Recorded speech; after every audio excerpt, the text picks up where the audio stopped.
Hello and welcome to the Cost of a Healthy Diet Excel workbook tutorial. Start by heading to the Food Prices for Nutrition website, or you can go to the Tools tab to download the software tools designed to help you calculate cost of a healthy diet using Excel or Stata. Enter your name and email, which is the standard process for getting the download link to this suite of tools. It's going to be sent to your email, where you can download the zip file by clicking on the link. Once you do that, a zip file will download to your computer.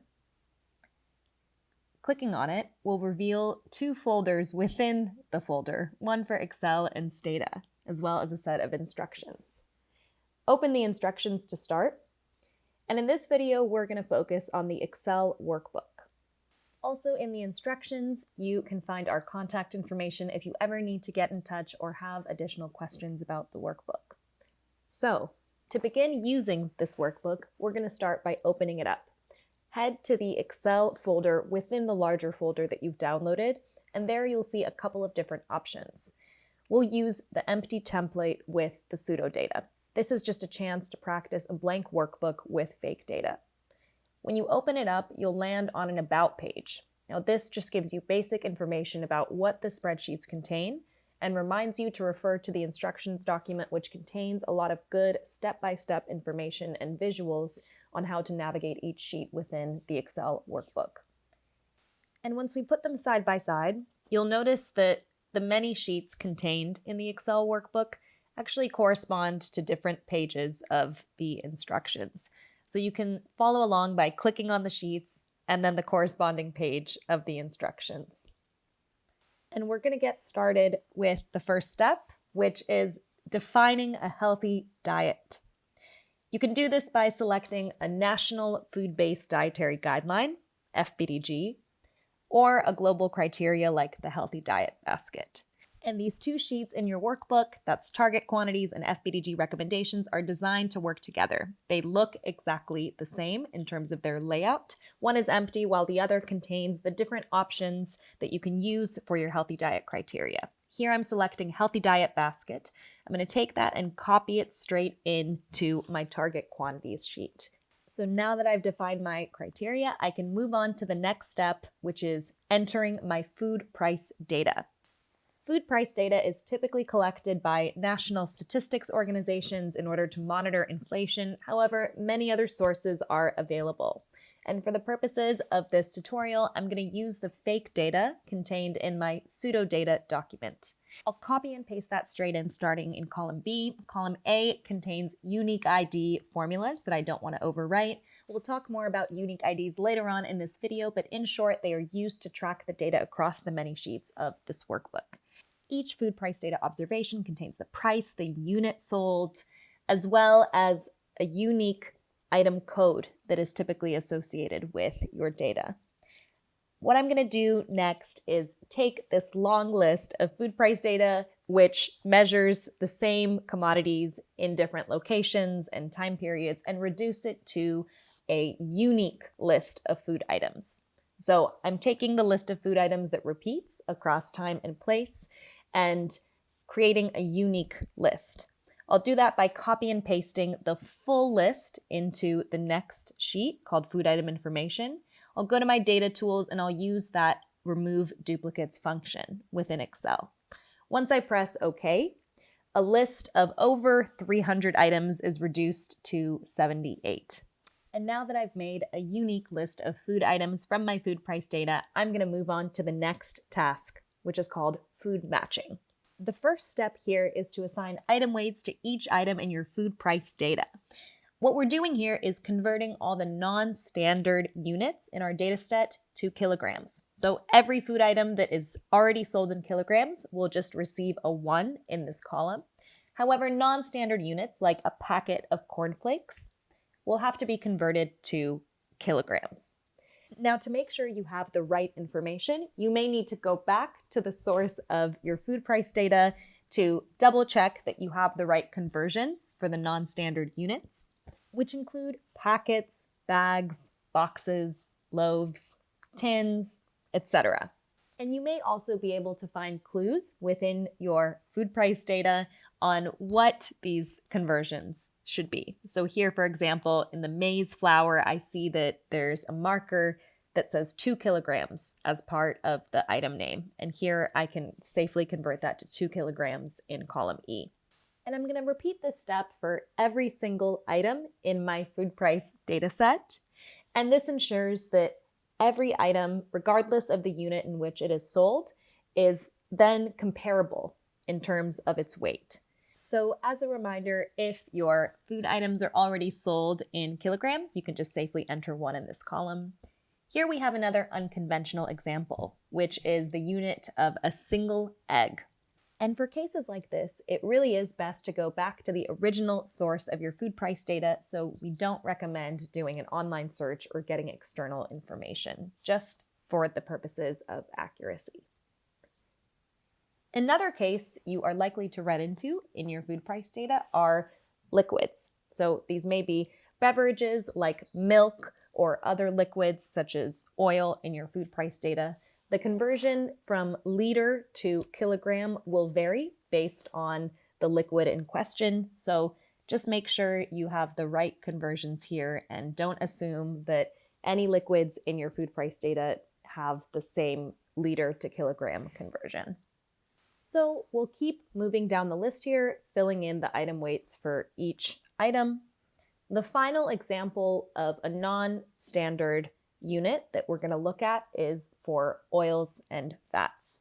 And in our fake data set, we have a couple different varieties of oils, which in our case happen to have different conversion units from liter to kilogram.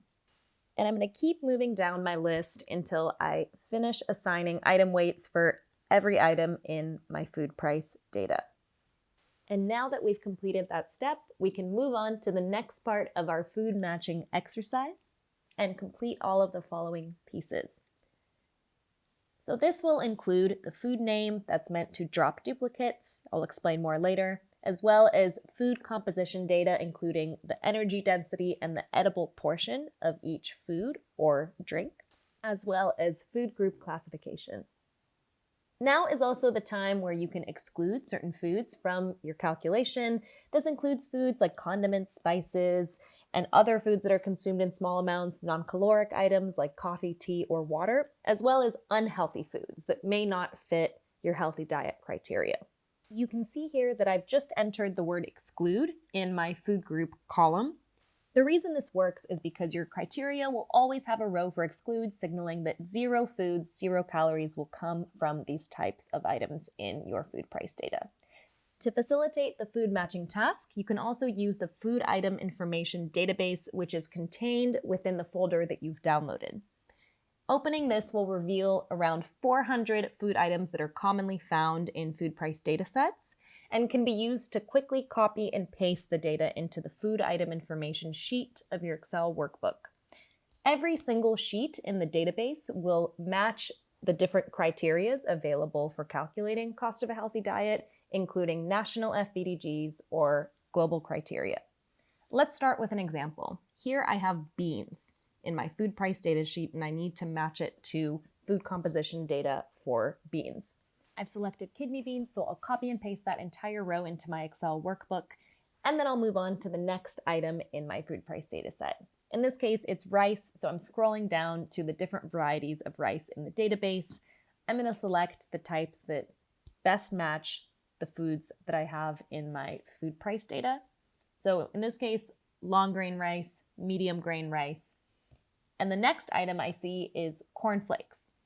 What I can also do in this database is I can search for different items. So I've pressed Control F in Excel and it's popped up this box in which I can enter cornflakes, and that will take me to the correct row, which again, I can copy and paste directly into my Excel workbook. And we're going to continue this process for every item in our food price data set. And you may also encounter items in your own food price data that may not have exact matches in the database, and that's okay. So here I'm looking for spaghetti. I see that there's no spaghetti in the database, so I look for synonyms like macaroni and/or pasta, and I locate the relevant match. And as we keep moving down the list and completing our food matching, we may encounter those examples of items that we wish to exclude from calculation. In cases like this, it's sufficient to simply enter the word exclude in the food group column of this sheet. I see the next few items in my food price data set are animal source foods. So another way to use the database efficiently is to just filter for the food group in question, which in this case is animal source foods. And when matching different types of meat, be mindful of whether or not there is bone as part of the cut. This will determine the edible portion of the match you are making. And different cuts may also have different fat content, which will determine the energy density of the match. Your food price data set may also contain animal source foods in different forms, including fresh, frozen, or dried. And this will also influence the edible portion of the match you are making. With this in mind, I continue matching the fish and seafood items in my fake data. I'm also excluding a few items here that I don't want to be part of my calculation. And then I encounter a big block of fruits and vegetables. I deal with that by filtering my database for fruits and vegetables so that I can make quicker, easier matches and continue the copy and pasting into my Excel workbook. We're speeding through this part of the tutorial, but please don't hesitate to pause or rewind the video. And for those using the Excel workbook to monitor cost of a healthy diet, the food item information sheet only needs to be completed once and updated only if the items in your food price data change. The folder you download also has a completed Excel workbook where you'll find the target quantities sheet, the food price data sheet, and the food item information sheet, all pre-completed. So for a shortcut, I can just copy all of this matching and paste it directly into an empty Excel workbook. And with the food matching finalized, we've now completed all of the manual inputs required for this workbook. The next sheet, called CoHD calculation, uses the unique IDs we've encountered across the sheets to merge all of our inputs and compute cost of a healthy diet through a series of formulas. The instructions PDF also contains a step-by-step of the algebra that these formulas perform. The first step is to calculate price per kilogram for each food, now possible because we've converted all units in our data into kilograms. The next step is to calculate price per kilogram of edible food. This uses the edible portion, information that we've entered into the previous sheet, to calculate price per kilogram of only the edible part of each food. This is then divided by kcal to get price per calorie. And finally, food group information from the target quantities sheet is used to give us cost per day of meeting the corresponding food group recommendations. Other formulas in this sheet then rank the items first by understanding relative cost of similar food items, such as 2 varieties of rice, to determine the least cost option among these duplicate items. Next, the sheet ranks the least cost food items within their corresponding food group, making sure that only the least expensive foods are selected for the final basket. You can also click on the different cells to see the formulas within them, and in these formulas you can trace back to the different columns and/or sheets that are being used to pull information into this sheet. The CoHD calculation sheet can also help you check for errors or look into missing data. Here I see missing values, so I investigate by clicking on the formulas which point me to the food item information sheet.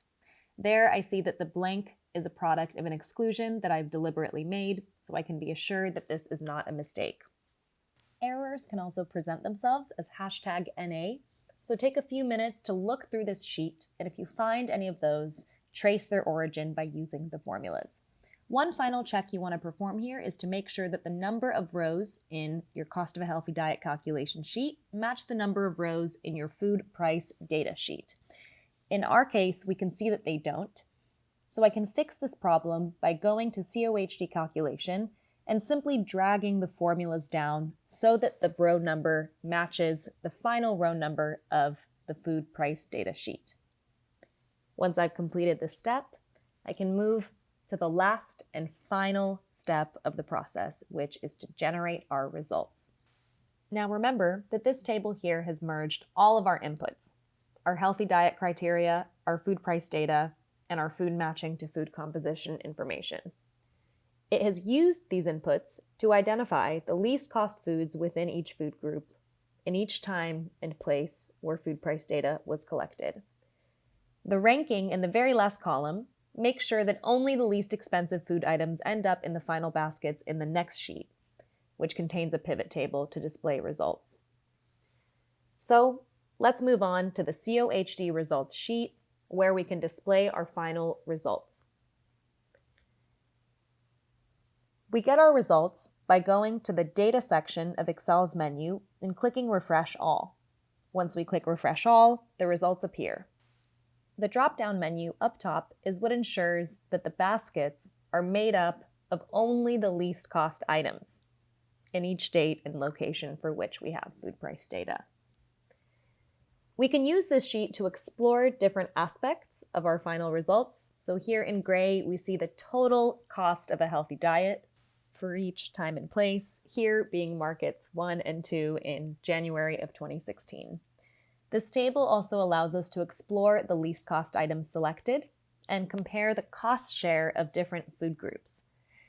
This can be done by collapsing the food groups, and you'll notice that the number of foods that you see for each food group will correspond to the daily recommended items that your healthy diet criteria dictates. Data can be disaggregated or aggregated throughout this sheet using the plus and minus buttons contained in each column. And in our case, exploring the food items shows us that different fruits are identified to be least cost depending on month or market of data collection. You may also find differences like this when generating cost of a healthy diet results with your own food price data. And here, when I collapse vegetables, for example, I see the cost share that this food group is responsible for. I can also collapse markets to compare total cost of a healthy diet across locations and time of year. If I want to return to my disaggregated view, I can just right-click where I'll select Expand All, and now we're back to our original view. So in this last and final sheet of our Excel workbook, just a reminder that no manual entry is necessary. In the instructions PDF, there's also additional information, like how to go about adding items from other food composition tables, which you'll need to do if you can't find a given food item in the database, as well as how to assign food names to rank duplicate items in your data. This marks the end of the tutorial for calculating cost of a healthy diet using Excel. Thank you for watching. We hope it can be useful as you embark on your own calculation.